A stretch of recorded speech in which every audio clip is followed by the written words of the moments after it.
20 টাকার নোটে আগে ছিল 60 গম্বুজ মসজিদের ছবি। কথা বলে, এখন নতুন 20 টাকার নোটে থাকবে কান্তজিউ হিন্দুদের মন্দিরের ছবি আর বৌদ্ধ মন্দিরের ছবি। ধিক্কার, আফসোস। 60 গম্বুজ মসজিদের ছবি বাদ দিয়া দেওয়া হচ্ছে কি কান্তজিউ মন্দির হিন্দুদের আর বৌদ্ধদের মন্দিরের ছবি দেওয়া হচ্ছে। 200 টাকার নোটে দেওয়া হচ্ছে মসজিদের ছবি, সাথে মন্দিরের ছবি, তারপর প্যাগোডার ছবি, তারপর গির্জার ছবি।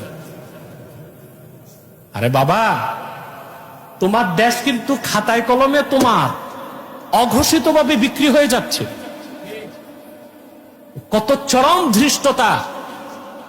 আমি তীব্র প্রতিবাদ করছি এবং অর্থ মন্ত্রণালয়কে বলবো এইরকম ধৃষ্টতা থেকে তারা সংযত থাকবে, নতুবা আগে ফেসিবাদকে যেভাবে তাড়িয়েছে এইসব সিআইএ মোসাদার বয়ের এজেন্ট উপদেষ্টারা পালানোর জায়গাও খুঁজে পাবে না।